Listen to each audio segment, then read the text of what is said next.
Electricity and magnetism. Faraday's laws and James Clerk Maxwell equations allow us to understand electricity and magnetism and gives us mathematical insight into the close relation between them. But we still don't know what is really happening. We are not able to explain what is really going on physically. These laws and equations are based on experiments. We can't see these fields. They are invisible. We know that a change in magnetic field generates an electric field, which is perpendicular to it, and vice versa. We also know that when both fields propagate together into space, they create radiation. But what we lack is an image of these fields and their interaction. Fractal geometry will reveal not only the morphology of both fields, but also how they interact with each other. We are going to discover that these electric and magnetic field lines, not only they are physical, but also together they shape the world. Faraday used to speculate that what he called lines of forces are physical. James Clerk Maxwell proposed a theory of field forces inspired by gear systems. According to him, Faraday tubes are comparable to vortices rotating in the same direction thanks to an intermediate sprockets. This mechanical analogy, transposing into an electric and magnetic magnitude, leads him to establish the unit of light and electromagnetic waves. Later, he abandoned the whirlpools that populated his ether and retains only an energy disturbance in the form of waves propagated through electromagnetic field according to the electromagnetic laws. Our understanding of electricity and magnetism didn't change much since. The contemporary understanding of electric and magnetic field lines is as follows. We normally represent an electric field created by a charge by drawing lines connecting all the points around the charge that has the same vector field direction. We end up with lines that all converge towards the charge that we call field lines. But we consider these lines as a representation only. They help us visualize the vector field. They have no physical signification. These lines does not exist and we shouldn't take them too serious. Just like longitude and latitudes, electric and magnetic field lines are not real. We may draw an arbitrary number of lines originating from a charge, and as long as we are consistent, we can deduce the magnitude of the electric field from the number of lines.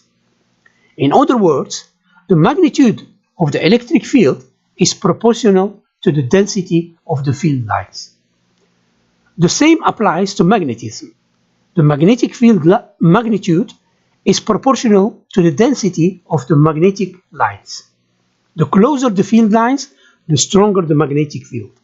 The more spread out, the weaker the magnetic field. The magnetic flow is also not real. There is no flow. It's just a mathematical construct. In this theory, electric and magnetic field lines are real, and so is the flow in them. We see these lines almost every day in the form of cirrus clouds. Coronal loops is another example.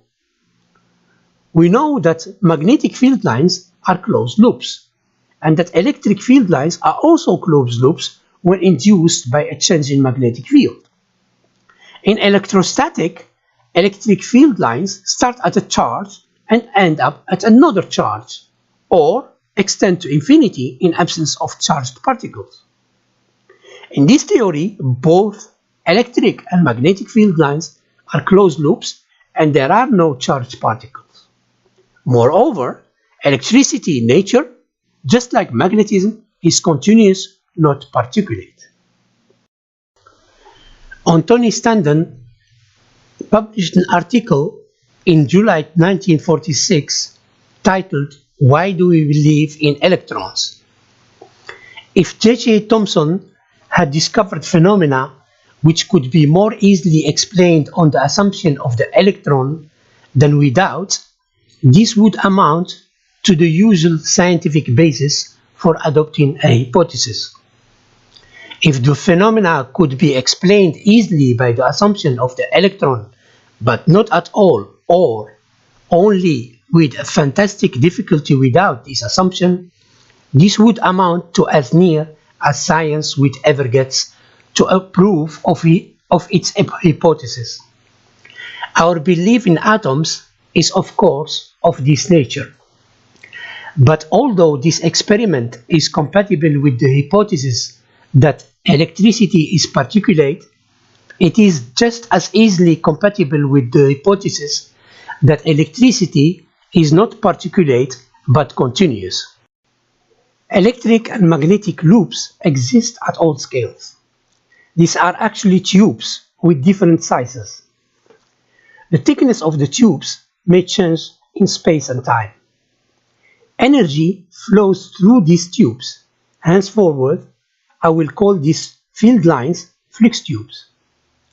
Flux tubes has been described by James Clerk Maxwell as a mathematical construct. But actually, they are real. So we may no more draw an arbitrary number of these tubes or the field lines confined in them, as they are real. James Clerk Maxwell described flux tubes as follows. If upon any surface which cuts the lines of fluid motion we draw a closed curve, and if from every point of this curve we draw lines of motion, these lines of motion will generate a tubular surface which we may call a tube of fluid motion. Since this surface is generated by lines in the direction of fluid motion, no part of the fluid can flow across it, so that this imaginary surface is as impermeable to the fluid as a real tube. Notice that James Clerk Maxwell considered the tubular surface that wrap up the flux tube as being imaginary mathematical construct, and uses the analogy with real tubes to explain the fluid motion inside it. Also, he is talking about field lines inside the tube. In the fractal models, there are no field lines inside the tubes, and the tubular surface is real.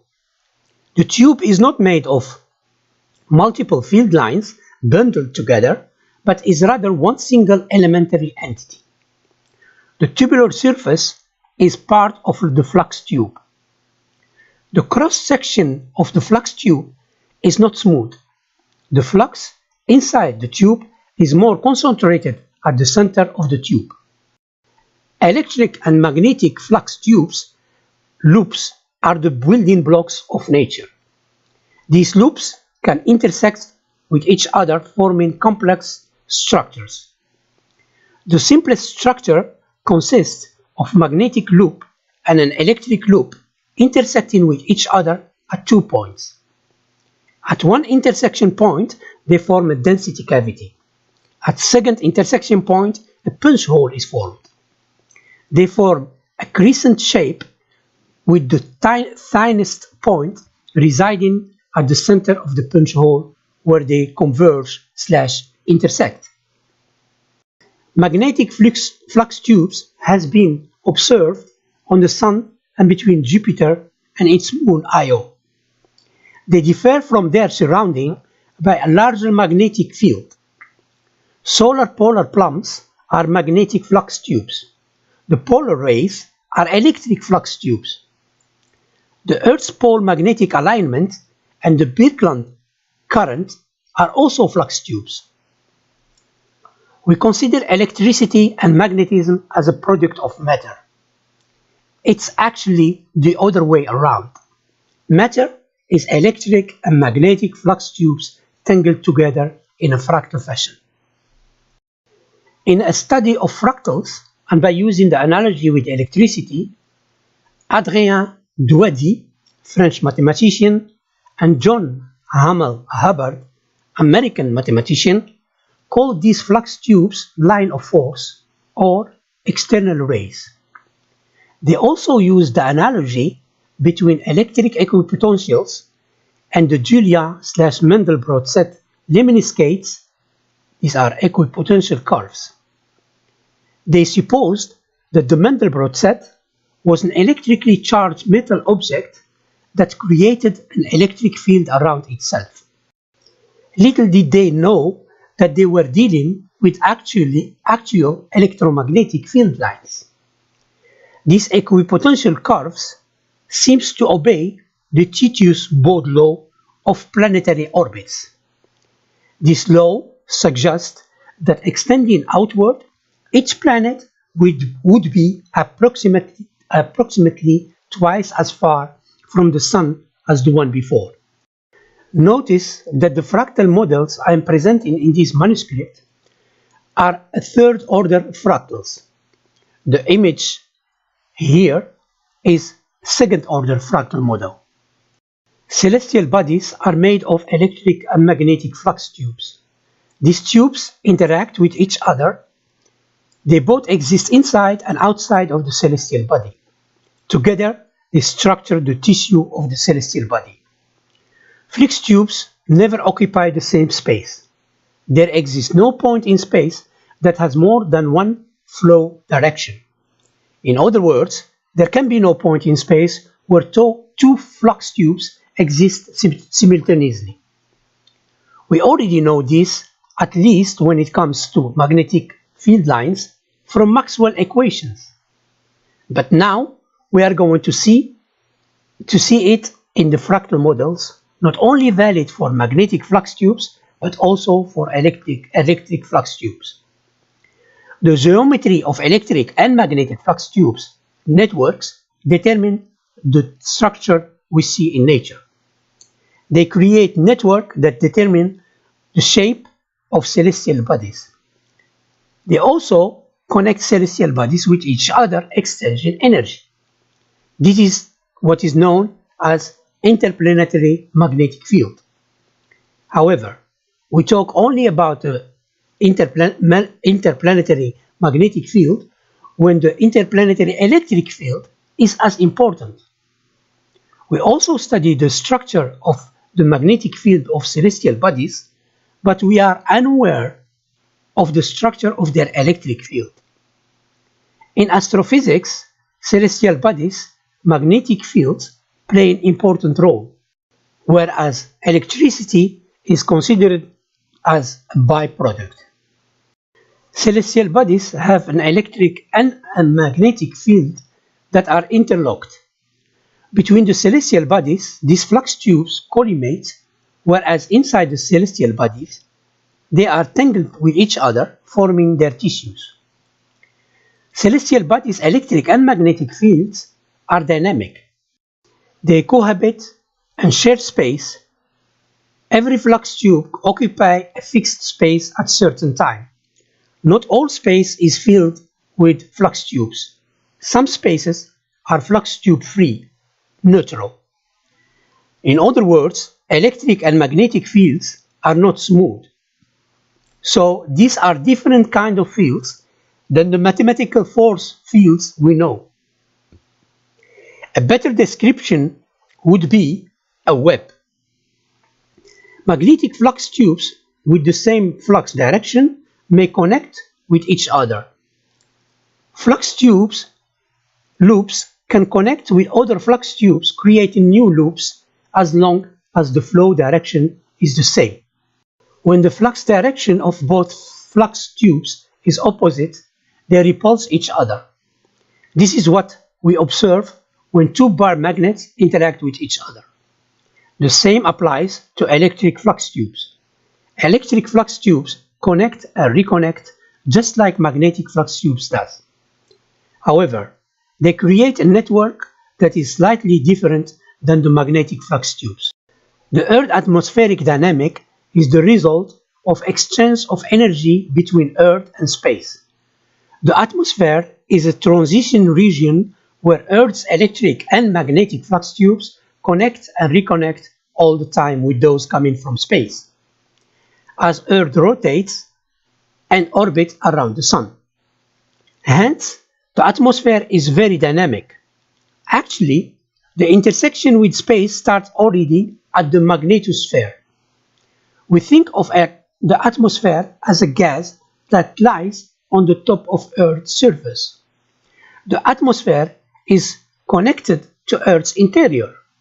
The atmospheric tissue is an extension of Earth's interior structure.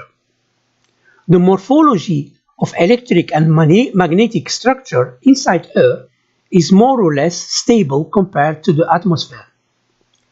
Celestial bodies are populated by density cavities at all scales. These cavities are crossroads of electric and magnetic flux tubes.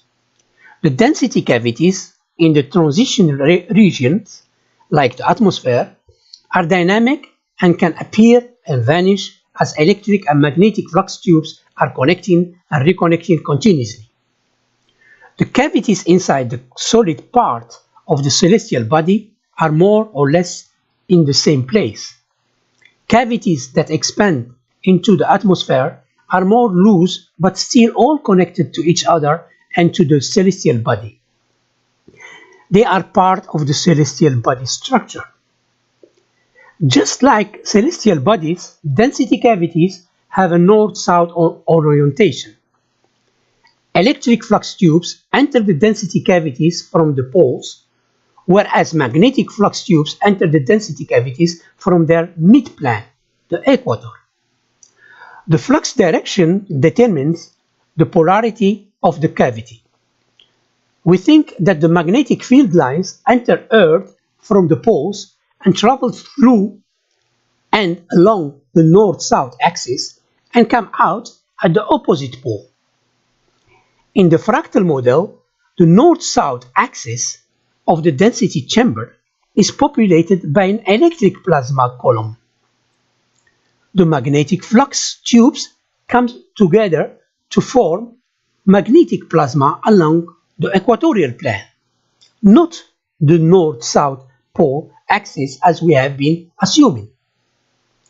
Inside the density chamber, the magnetic flux tubes are squeezed against each other, forming a magnetic plasma belt that dominates the southern hemisphere. The magnetic plasma and the electric plasma cross each other at the center of the celestial body. Density cavities comes in two flavors. The direction of the electric and magnetic flow determine the polarity of the density cavity.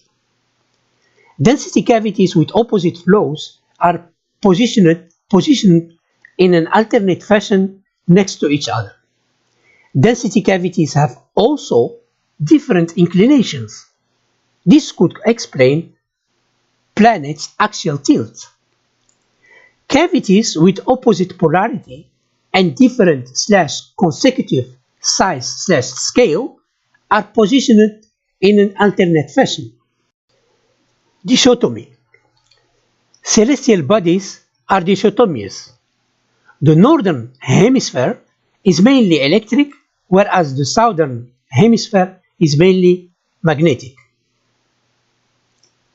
The magnetic field of the southern hemisphere of Mars is stronger than its northern hemisphere. This phenomena is known as the Martian dichotomy. There is a magnetic plasma belt that dominates the southern hemisphere and split the celestial body in two hemispheres. The magnetic belt resides in the atmosphere of the density chamber of the celestial body. The electric flux tubes in the southern hemisphere get around the magnetic belt, reaching this way the northern electric hemisphere. They do that while passing through a network of punch holes and density cavities. The axial plasma and the magnetic belt cross each other at the center of the main chamber. Along the electric plasma axis, we find several formations of magnetic loops nested inside each other. To every magnetic loop corresponds an electric loop that intersects with it, forming density cavities and punch holes. These loop formations along the electric plasma axis exist in both hemispheres. In the southern hemisphere, the magnetic loops are much bigger and dominant than their corresponding electric loops, whereas in the northern hemisphere, electric loops are bigger. The density cavities are not spread uniformly regarding to the equatorial plane. In the fractal model, the biggest prominences are located in the northern hemisphere, about between 20 and 30 degrees latitude. Further north, there are polar prominences between 50 and 60 degrees latitude. This can cause a difference in the activities between the northern and southern hemisphere. In solar physics, this phenomenon is known as DSAF, difference in solar activity features. The northern hemisphere is populated by density cavities that are so huge that on one side they are directly connected to the density chamber, and on the other side they extend to above the surface of the celestial body. Radiation. Radiation, in particular light, has been a mystery until now. Is light a wave or particle? What is the nature of light? What is a ray light made of? We know more or less what light is. We know that it's made of electromagnetic fields. When these two fields combined propagate into space, they create radiation. However, we have no image of these two fields and their interaction. We now and finally have this image. The answer to the nature of light came from an unexpected place, or should I say spot, sunspots. These are dark spots on the sun's surface. In reality, these dark spots are light fabrics. We will see later how they produce radiation. Let us first describe radiation. Radiation is made of electric and magnetic flux tubes that propagate parallel to each other in an alternate manner into space. The distance separating every electric flux tube from its adjacent magnetic flux tube correspond to what we have been considering as a wavelength. This distance determines the nature of the radiation. The smaller the distance, the higher the energy of radiation. I will call this length the electromagnetic alternance length. When combined, electromagnetic flux tubes are energetic. When electric and magnetic flux tubes alternate and comes closer to each other, the color shifts from red to blue in the case of visible spectrum. So light is not a wave, nor is it particle. Light is electric and magnetic flux tubes that propagate into space parallel and alternate to each other. Above the punch hole, the electric and magnetic flux tubes are separated, and that makes them less visible. By assembling electric and magnetic flux tubes in an alternate fashion, punch holes create radiation/light, making clouds visible. This is how cirrus clouds become visible once they plunge into the punch holes. This is also what happens at all scales in punch holes around density cavities, making clouds visible. This alternance is apparently the most natural way for electric and magnetic flux tubes to plunge into punch holes. Punch hole clouds and sunspots. Punch hole clouds are these round/circular or elongated holes that appear in cirrocumulus or altocumulus clouds. They are thought to be caused by passing aircraft. Ice crystals form, causing water droplets around the crystals to evaporate, resulting in a hole in the cloud. But actually, Punch hole clouds are the same phenomenon as sunspots on the sun. Punch holes play an important role in electromagnetic field traffic. Punch holes are natural ingenious solutions to regulate electric and magnetic flux tubes traffic in and out of the celestial body at all scales. Inside the celestial body, punch holes do not create light, nor they split it. They rather serve as crossroads for the flux tubes. Punch holes punch the atmospheric layers down, creating a hole. That's why they are called punch holes. Punch holes are arranged in layers around density cavities. These layers are not necessarily planar. The density cavities can push the atmospheric layers, these are actually electric equipotentials, up in the atmosphere. The punch holes become then inclined towards the cavities and with respect to the horizontal. Sunspots are known to have their axis of symmetry angle inclined to the solar surface. On Earth, the flux tubes penetrating them are inclined towards the thunderstorm. The punch hole's upper layers are the first gate for incoming radiation/wind and the last gate for the outgoing radiation/wind. The altocumulus and cirrocumulus clouds are known to have punch hole clouds. But actually, the cirrostratus clouds have also punch holes. They are just not that obvious. Punch hole clouds takes many forms. We have different names for them, like cirrus ancinus, cirrus fibratus, circumhorizontal arc, fire rainbow clouds, cirrus flocus, cirrus spicatus, and jellyfish clouds. Both punch holes and density cavities exist inside the celestial body and in its atmosphere. Punch holes layers follows the contours of the celestial body. I prefer to call them punch holes in general and sometimes sunspots in case of the sun. They have been observed on other stars than our sun and are called star spots. Punch holes are a convergence zone of flux tubes. Sunspots at the surface of the sun are well visible because of the contrast with the surrounding. But actually, they exist at different altitude. They also populate at all scales the interior of the sun. When propagated into space, electromagnetic flux tubes are aligned. In case they are parallel and alternate, they form radiation.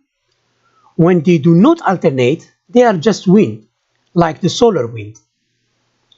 The radiation is produced and split by punch holes. We will describe the geometry of these traffics. Incoming radiation. Let's describe what happens when celestial body splits radiation/wind. Celestial bodies are made of and covered by layers of punch holes and density cavities. They form the tissue of the celestial body and form carpets covering it. These carpets are those cloud layers that we see every day. When entering the celestial body, electric and magnetic flux tubes have to split off.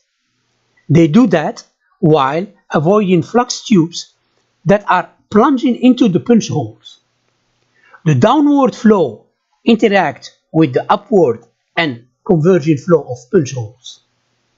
The converging flow/loops that enter the punch holes comes from the density cavities.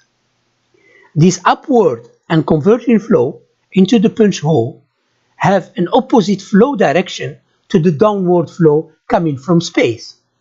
So the downward flow avoids it by splitting into separate flows of tubes.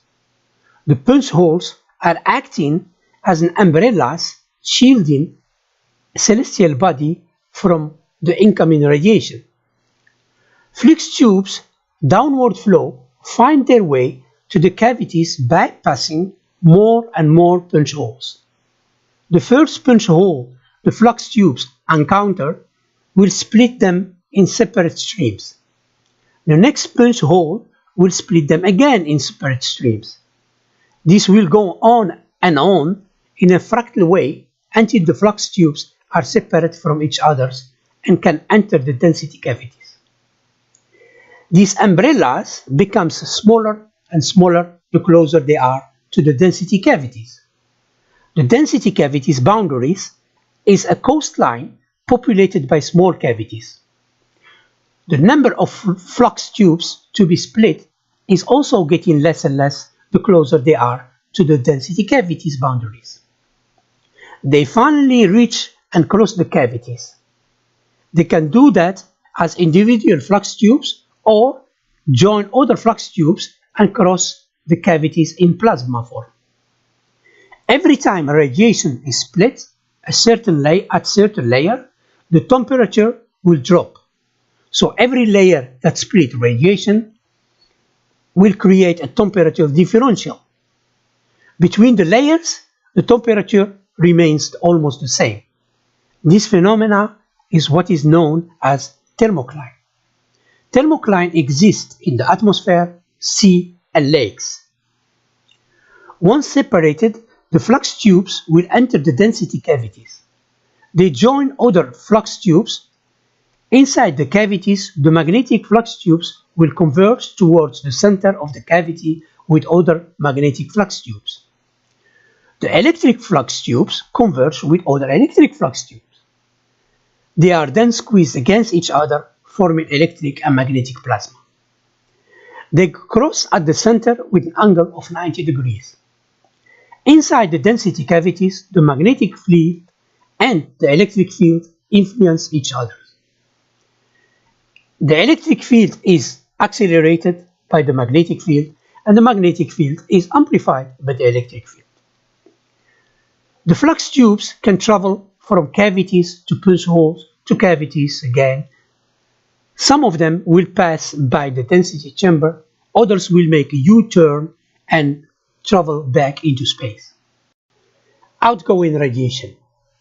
Let's describe now what happens when celestial bodies radiate. We have seen how punch holes split radiation in separate electric and magnetic streams by serving as an umbrella. We now will see how they assemble/produce radiation from separate electric and magnetic flux tubes. When electric and magnetic flux tubes coming from different directions plunge into the punch holes, they alternate with each other, creating radiation/light. Apparently, this alternate distribution is the most natural way for electric and magnetic flux tubes to share space while plunging and going through a punch hole. Flux tubes plunge into punch holes and join underlying bigger flux tubes, using them as a highway and propagate into space. The flux tubes then swirl and spirals up into space. Flux tubes coming out of different punch holes join and follow the spiraling stream. These spiraling streams reside between the arms of the cyclone. This is the way a celestial body radiates. It is thought that because planets do not have a nuclear fusion at their core, they do not produce their own light. There is no nuclear fusion at the core of stars or planets. Stars and planets and moons are all hollow bodies. Just like stars, planets do radiate. All celestial bodies radiate the same way. On Earth, punch holes are called, among others, cirrus and rainbow clouds. Flux tubes descend from punch holes converging towards a certain direction. In case the radiation they create is in the visible spectrum, They are known as rainbow clouds and sometimes called fire clouds. Rainbow colors are splashed across it. From up to down, the color change from red to green to orange to yellow to blue. After that, we are not able to see it with naked eye. We still see cirrus clouds visible with water damp. The change in colors are due to the electric and magnetic flux tubes that are converging towards each other. The general explanation of rainbow clouds is that ice crystals act as little prisms like in a rainbow circular arc. Punch holes are, for the flux tubes, the gates to the celestial body. Punch holes are radiation fabrics. They split light entering a celestial body in separate electric and magnetic flux tubes. They also create radiation from separate electric and magnetic flux tubes that leaves the celestial body. Punch holes and density cavities exist everywhere at all scales. They are around us, but also in us. They exist in every living body. They both play their role in the electric and magnetic fields. They form layers covering a celestial body. Clouds and celestial body layers. To understand the complexity of cloud and celestial body layers, we should examine them at the poles where they, so to speak, start to form. It is at the poles that these complex structures are relatively simple to understand. These layers are better visible and easier to understand at the south pole opening of the celestial body fractal model. The pole opening is circular, with the electric plasma jet outflow coming out of the center of the main chamber. The electric plasma flows in and out of the density chamber through both poles. It's at the edge of this pole circle that electric and magnetic flux tubes start getting tangled, forming cavities and punch holes. Electric and magnetic flux tubes coming from space and expanding into space crisscross each other, creating punch holes and density cavities. Close to the electric plasma axis, we encounter first magnetic flux tubes only. At certain distance from the axis, electric flux tubes start to appear. A double layer of cavities and punch holes start to form. One at the outside surface and the second one at the inner surface of the celestial body. They start very thin and get thicker and complexer equatorward. This is the reason why thermoclines are shallow to non-existent in the polar regions and permanent in the tropics. The inner layer starts first to form prior to the surface layer. In each layer, density cavities are sandwiched by punch holes layers. The layers are symmetrical to each other in regard to an imaginary line separating them. The inner layer at the opening of the south pole starts first with one cavity followed by two punch holes. The punch holes are positioned slightly in phase shift on both sides of the cavities. The surface layer density cavities inclination is orthogonal to those of the inner layer. Let's describe the inner layer. Magnetic flux tubes coming from space penetrates the celestial body and makes a U-turn and intersects with electric flux tubes that are coming from up. These magnetic sheets makes a U-turn, crossing with other magnetic sheets and creating a magnetic grid and a magnetic plasma belt. After the U-turn and after intersecting with the electric flux tubes, they change direction and travel along the horizontal between the punch holes layers, crossing more and more electric flux tubes. each time a new magnetic and electric flux tube is joining the formation.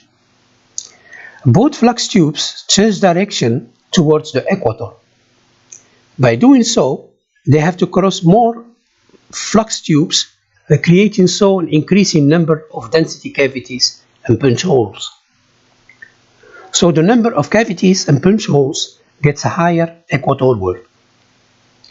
The flux tubes with their corresponding cavities and punch holes are also getting bigger and bigger. This means that the produced radiation rate becomes higher. This is one of the reasons why it is cold at the poles. Magnetic flux loops nested in each other lock density cavities with corresponding shared punch holes. They start first with two perfect nested magnetic flux loops. The following formation has also two perfect nested magnetic flux loops with new nested loops that are much longer, and in addition to that, the number of the nested magnetic loops increases equatorward. The distance between the cavities also increases. The resulting space in between is filled by new layers of small-scale cavities and punch holes. The distance separating the layers also increases equatorward. The resulting space in between gets filled with layers of cavities and punch holes. These layers form the celestial body layers like the ones in Earth's interior. At both poles of the fractal model, we see clearly these first two layers of density cavities and punch holes. The punch holes of both layers are, in their turn, sandwiched by the density cavities. At certain distance from the pole, the area between the layers becomes populated by dead zone cavities. The distribution of the cavities and punch holes in these layers is not uniform. Cavities and their surrounding punch holes are arranged in distinct hips. This is why clouds form these structures we call cumulus clouds. Equatorward, new series of density cavities and punch holes are added to the formation. The result are heaps of density cavities of different scales in each heap. The heap's size increase equatorward. In Denmark, the cumulus clouds are much smaller than in Spain. The distance between the heaps increases too. At the poles, cumulus clouds are close to the surface than at low latitudes. All these features of the fractal model match with cloud observations.